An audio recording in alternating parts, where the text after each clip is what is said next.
আজকে আমরা শুনব হযরত ইমাম আজম রহমতুল্লাহ আলাইহি ও নাস্তিক পণ্ডিতের মধ্যে বিতর্কিত একটি গল্প।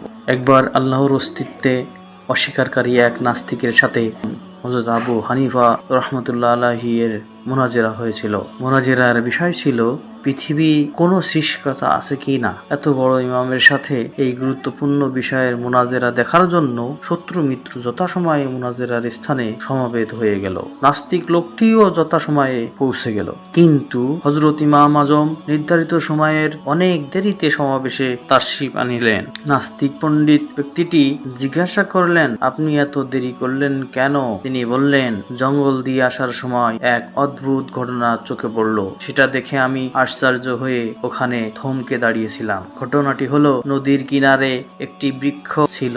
দেখতে দেখতে সেই বৃক্ষ নিজেই কেটে পড়ে গেল, এরপর নিজেই তক্তায় পরিণত হলো। এরপর সেই তক্তাগুলো নিজেরাই একটি নৌকা হয়ে গেল এবং সেই নৌকা নিজে নদীতে নেমে গেল এবং নিজেই নদীর এপার থেকে ওপারে যাত্রী আনা নেওয়া করতে লাগলো এবং নিজেই প্রত্যেক যাত্রী থেকে ভাড়া আদায় করতে ছিল।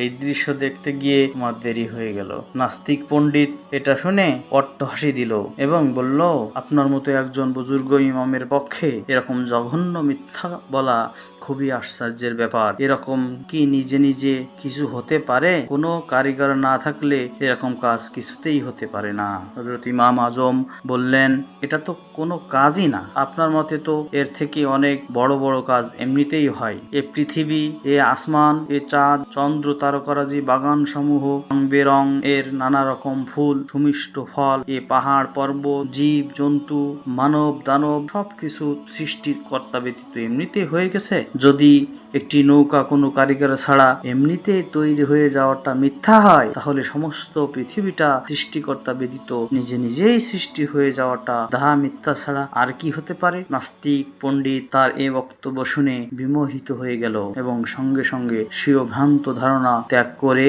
মুসলমান হয়ে গেল। সবক, এ বিশ্বের নিশ্চয়ই একজন সৃষ্টিকর্তা আছেন যার নাম আল্লাহ। আল্লাহর অস্তিত্বে অস্বীকার যুক্তিরও বিপরীত। এই গল্প থেকে আমরা এই শিক্ষা গ্রহণ করতে পারি, এই পৃথিবী আল্লাহ রাব্বুল আলামিন ছাড়া কিছুই হতে, একমাত্র সৃষ্টিকর্তা তিনি এবং তার প্রতি দৃঢ় ঈমান এবং বিশ্বাস রাখা আমাদের প্রত্যেক মুসলমানের জন্য অবশ্য কর্তব্য।